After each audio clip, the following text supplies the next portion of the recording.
So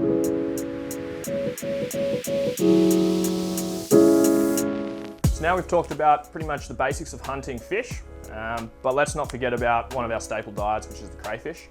Now most of us will see these whether you're on shore dives or whether you're out in the reef. For me, there's a few different ways, whether you're swimming around with a gun and a float line or you're not swimming around with a gun at all. I really like to make sure that I've got a few different things, like drop weights. These guy here is one I use. It actually just clips onto my belt. And as you're diving, you'll be swimming around, you might actually see some antennas hanging out of a ledge. And that's a really good point where if I've got a float line attached to it, I'll clip that off, drop it right there, and that way I'm gonna make sure that I'm dropping right on that spot.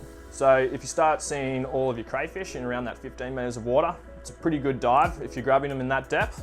So you wanna make sure that you're dropping straight on them. So that's where I really like that. And then with those guys, the biggest thing with chasing crayfish is pretty much time in the water, knowing your spots.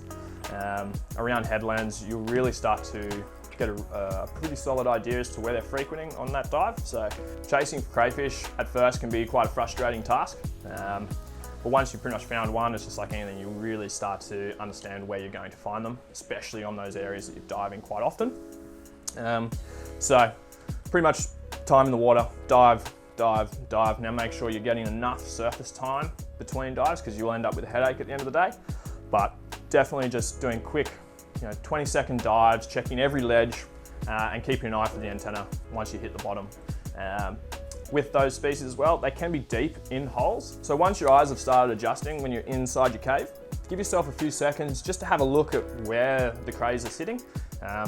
Even have a look on the surface of your ledge, because a lot of the time you'll find slipper lobsters in there, paired in with eastern greens, your painters, stuff like that. Once you've got an idea as to which cray you want to grab, keep an eye on that. At that point, pin yourself either with your legs or a hand on the ledge, and you're going straight in, trying to grab at the base of the horns and hold on there. So when you see the antenna, we don't want to be grabbing there. We want to be grabbing the really thick bases on the nose of the cray.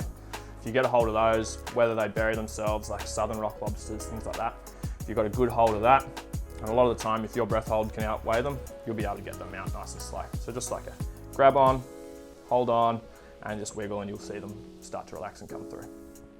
Thanks for watching. If you've enjoyed the video, be sure to subscribe and turn on notifications so you don't miss a video. You can check out more content on our YouTube channel. Visit one of our stores and shop online at www.spearfishing.com.au.